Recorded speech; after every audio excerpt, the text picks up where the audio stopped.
With the year almost over, it's time to recap the best and worst reads I had this year. In the best category, I have to put the Ashes of Thesamar series. Now, this was released in its entirety this year, and I am so thankful for it because Helen Scheuer writes characters like no other. I was so invested, not just in the main characters, but the side characters as well. I have to include Alchemized here because as a Hermione stan and someone who read Manacled, I was so excited for this. And while it is removed from that world, I thought the story stood out on its own in such a great way. I hope the people that read it loved it as much as I did, but I definitely am a little biased.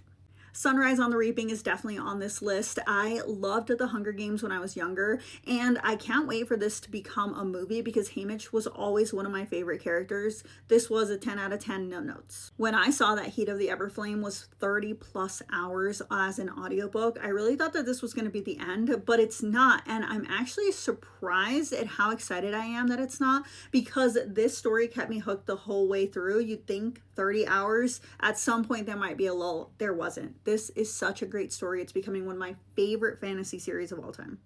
Rebel Witch was a great follow-up to Heartless Hunter. I absolutely loved this duology. It's definitely top 5 duologies for me. I will say I like the first one better than the second, but I still give this a 5-star because I love the characters in here. The Knight and the Moth was so good. It had the same like gothic vibe that the Shepherd King duology had, and I can't wait for more. Also, gargoyles. Never thought I would become attached to one, but here we are.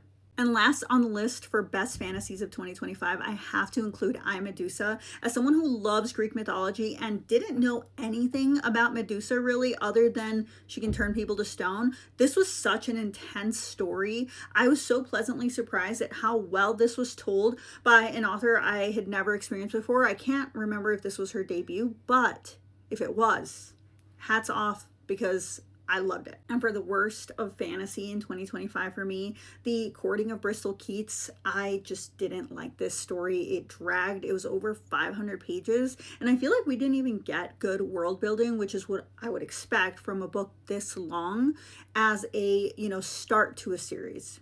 Did not enjoy it. I gave it 2 stars. And last, we have Hopelessly T-voted. Now, I really wanted to like this story. It had potential, but it really just didn't focus on the plot, and there was just a lot of romance heavy themes, mostly just them kind of going back and forth on if they liked each other.